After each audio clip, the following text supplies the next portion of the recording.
എന്റെയും നിങ്ങളുടെയും അതുപോലെ തന്നെ സ്നേഹത്തിന്റെയും സാഹോദര്യത്തിന്റെയും ഒക്കെ ഒരു ഉത്സവമാണ് കേരളത്തിൽ ഇന്ന് ആഘോഷിച്ചു കൊണ്ടിരിക്കുന്നത്. എവിടെയാണ് സമത്വമുള്ളത്? എവിടെയാണ് സ്നേഹമുള്ളത്? മദ്യപിച്ച് മതോബന്ധനായി വരുന്ന മാതാപിതാക്കളില് ആ പോക്കുകൾ നിമിത്തം തലമുറകൾ എന്തുപേരി പ്രയാസപ്പെടുന്നു. കുഞ്ഞുങ്ങളെ, നിങ്ങളുടെ ലഹരി പദാർത്ഥങ്ങളുടെ ഉപയോഗം നിമിത്തം മാതാപിതാക്കൾ എത്ര ബുദ്ധിമുട്ട് അനുഭവിക്കുന്നു. എവിടെയാണ് സമാധാനമുള്ളത്? എങ്ങും സമാധാനമില്ലാതെ ചിലർ സമാധാനത്തിന് വേണ്ടി മദ്യപിക്കുന്നു, ചിലർ സമാധാനത്തിന് വേണ്ടി വീട് വിട്ടിറങ്ങുന്നു. അവസാനം അത് ആത്മഹത്യയിലേക്ക് എത്തപ്പെടുന്ന ഒരു കാലഘട്ടം. എന്നെ കേൾക്കുന്ന സ്നേഹിതര്, ആത്മഹത്യ ഒന്നിനൊരു പരിഹാരമല്ല, അതുവരെ ഒളിച്ചോട്ടം മാത്രമാണ്. എന്നെ കേൾക്കുന്ന ആരെങ്കിലും ആത്മഹത്യയെ കുറിച്ച് ചിന്തിക്കുന്നവരുണ്ടെങ്കിൽ സ്നേഹിത, നിങ്ങളുടെ പ്രശ്നങ്ങൾ അവിടെ അവസാനിക്കുകയല്ല. ഈ ലോകത്തിനപ്പുറമായ ഒരു ജീവിതമുണ്ട്, മരണാനന്തര ജീവിതം. അങ്ങനെ ഒരു ജീവിതമുണ്ട് കേട്ടോ.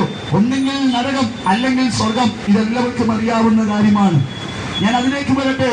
നിങ്ങൾ സമാധാനമില്ലാതെ നെട്ടോട്ട് ഓടുന്ന വ്യക്തിയാണോ എങ്കിൽ സമാധാനത്തിന് പലയിടങ്ങളിലോടി, പ്രശ്നപരിഹാരത്തിന് പലയിടങ്ങളിലോടി, ലഹരിക്ക് അടിമപ്പെട്ട് വലയുന്ന വ്യക്തി ജീവിതമാണോ താങ്കൾ? നിങ്ങൾക്ക് സമാധാനം തരുവാൻ കഴിവുള്ള ഒരു മാർഗമുണ്ട്, അത് സുവിശേഷത്തിന്റെ മാർഗമാണ്. ഞങ്ങൾ ഇവിടെ നിൽക്കുന്ന ഞങ്ങൾ പലരും സമാധാനം നഷ്ടപ്പെട്ടവരായിരുന്നു. എന്നാൽ ഞങ്ങൾക്ക് സമാധാനം ലഭിച്ചത് ഈ ലോകത്തിലെ ലഹരി പദാർത്ഥങ്ങളുമല്ല. ലഹരി പദാർത്ഥങ്ങൾ ഞങ്ങൾ ഉപയോഗിച്ചിരുന്നു, പക്ഷേ അല്പസമയത്തേക്ക് നമ്മുടെ ബോധം നിറഞ്ഞ് നമ്മൾ ആ ലഹരിയിൽ, ആസക്തിയിൽ പലതും കാട്ടിക്കൂട്ടുമ്പോൾ നമ്മൾ സമൂഹത്തിൽ ഒറ്റപ്പെടുന്നു, ബന്ധുമിത്രാദികളിൽ നിന്ന് ഒറ്റപ്പെടുന്നു, നമ്മുടെ കുടുംബം അന്യമായി പോകുന്നു. ആ ലഹരി പദാർത്ഥ നിമിത്തം അല്പനേരത്തെ ആശ്വാസത്തിന് ഞാൻ അനുഭവിക്കുന്ന രുചിക്കുന്ന ലഹരി നിമിത്തം എന്നിൽ നിന്ന് ബന്ധങ്ങൾ അകന്നു പോകുന്നു. എന്തിന്?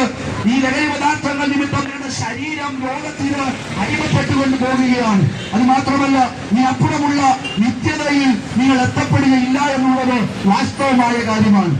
അതുകൊണ്ട് എന്നെ കേൾക്കുന്ന സ്നേഹിതരെ, ഞങ്ങളെ ഈ ലഹരി പദാർത്ഥത്തിന്റെ ആസക്തിയിൽ നിന്നെല്ലാം വിടിവിച്ച് ഞങ്ങളെ ഇന്ന് ഇവിടെ നിന്ന് പ്രസവിക്കാൻ പ്രാപ്തരാക്കിയ ഒരു സന്ദേശത്തിന്റെ വാഹിയായിട്ടാണ് ഞാൻ ഇന്നിവിടെ നിൽക്കുന്നത്. അത് മറ്റൊന്നുമല്ല, അത് സുവിശേഷമാണ്. സുവിശേഷം എന്ന് പറയുന്നത് ഇതൊക്കെ 2000 വർഷങ്ങൾക്ക് മുമ്പ് മാനവരാശിയുടെ പാപത്തിന്റെ പരിഹാരത്തിന് വേണ്ടി സ്ഥാനഭൂമിയിലേക്ക് ഇറങ്ങി വന്ന് യേശുക്രിസ്തുവിനെ ഓർത്തുകൊള്ളുക, അതാണ് സുവിശേഷം എന്ന് പറയുന്നത്.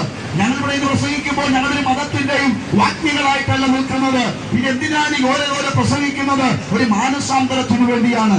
എന്നെ കേൾക്കുന്ന സ്നേഹിതരെ, മാനസാന്തരം എല്ലാവർക്കും അനിവാര്യമാണ്.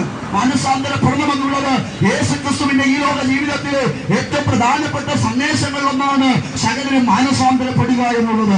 ആയതിനാൽ ഞങ്ങൾ ഇവിടെ നിന്ന് വിളിച്ചു പറയുന്നു, നിങ്ങൾ ഇന്നായിരിക്കുന്ന അവസ്ഥകളിൽ നിന്ന്, ലഹരി പദാർത്ഥത്തിൽ നിന്ന്, പാപത്തിന്റെ ഇച്ഛകളിൽ നിന്ന് മാനസാന്തരപ്പെടേണ്ടത് അനിവാര്യമായ കാര്യമാണ്. അപ്പൊ യേശുക്രിസ്തു ഈ ലോകത്തിലേക്ക് വന്നത് ഒരു